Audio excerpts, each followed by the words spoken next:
नमस्कार, मी Bhimrao Kadale Patil, BKP news मध्ये आपलं सर्वांचं स्वागत। आज नवीन दिवस, नवीन विषय, आज नवीन विषयाची नवीन दमदार चर्चा अशी आजचा विषय ही तसाच आहे की हर्षवर्धन पाटील अडकले चक्रव्यूहामध्ये।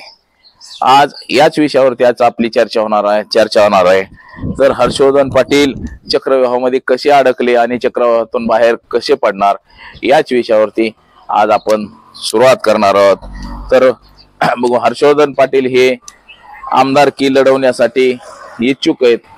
विधानसभेमध्ये विधान परिषदेत का होईना पण कसं का होईना पण जायचं असा त्यांनी मनसुबा बाळगलेला आहे। परंतु त्यांच्या या मनसुब्यावरती कोण पाणी फिरवतंय आपण मध्यंतरी पाहिलं। हर्षवर्धन पाटील हे भारतीय जनता पक्षामध्ये नाराज नेते आहेत म्हणून नाराज असल्याच्या त्यांच्या अनेक बातम्या आल्या, सगळ्या चॅनलनी बातम्या केल्या, कव्हर केल्या। त्यांनी शरद पवारांची भेट घेतली, सुप्रिया सुळेंची भेट घेतली, जयंत पाटलांची देखील भेट घेतली।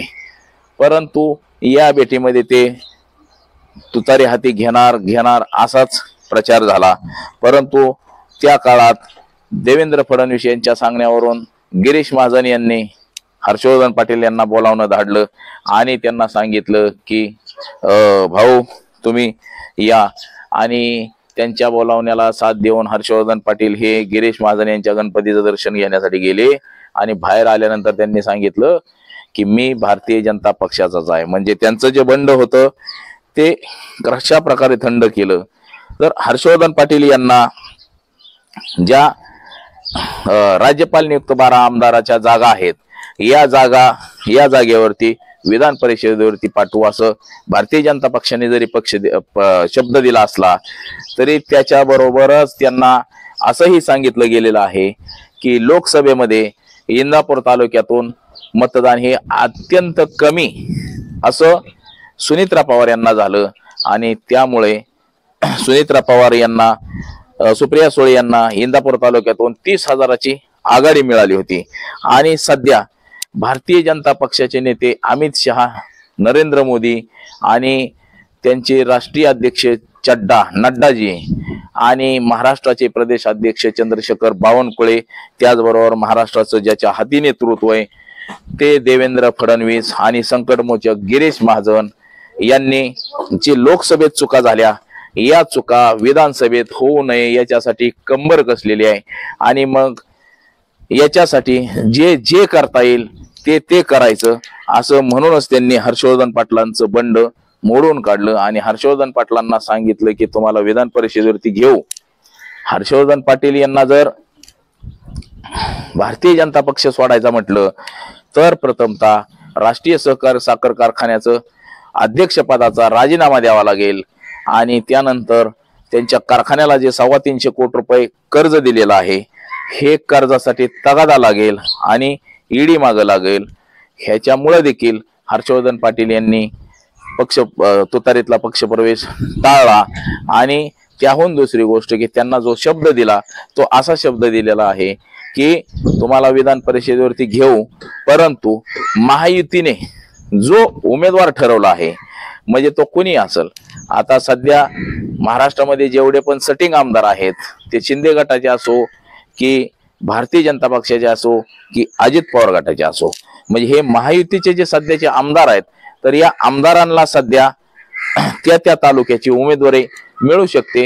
याच्यामध्ये थोड्याफार प्रमाणात बदल होऊ शकतो आणि तसा बदल इंदापूर तालुक्यामध्ये बदल होणार नाही हे नक्की झालेलं आहे। तर इंदापूर तालुक्याची उमेदवारी ही दत्तात्रय भरणे यांनाच मिळणार हे देखील फायनल झालेलं आहे।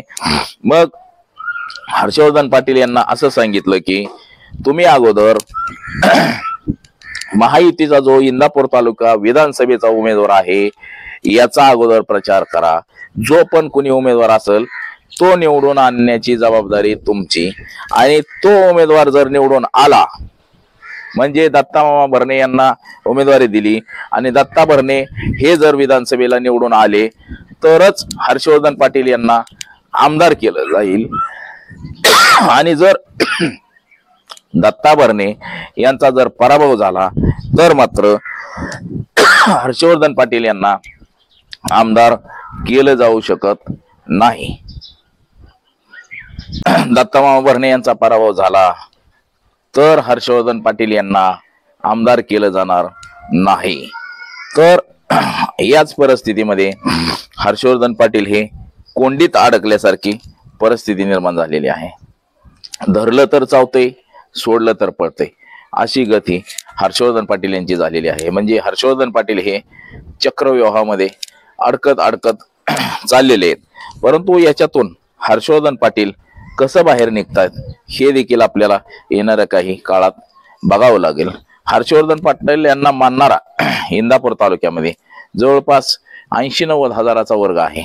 त्यांचे कामगार वगैरे पकडले तर 70-80 हजाराच्या दरम्यान हर्षवर्धन पाटील यांना मानणारा वर्ग आहे।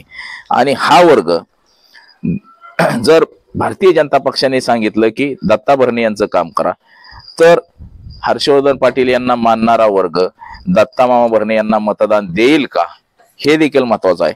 आणि समजा जर हर्षवर्धन पाटील यांच्या सांगण्यावरून जर कार्यकर्त्यांनी मतदान नाही केलं तर हर्षवर्धन पाटलांची आमदारकी विधान परिषदेची धोक्यात येऊ शकते। त्याच्यामुळं कार्यकर्त्यांना देखील एका दिलानं काम करावं लागणार आहे आणि दत्ता भरणे यांना निवडूनच आणावं लागणार आहे।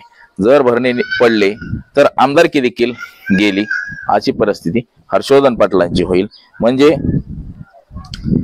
भारतीय जनता पक्ष, शिंदे गट आणि अजित पवार गट यांनी हर्षवर्धन पाटील यांना या चक्रव्यूहात कसं अलगद अडकवलं त्याचं हे आपण आज उत्तम उदाहरण पाहिलं।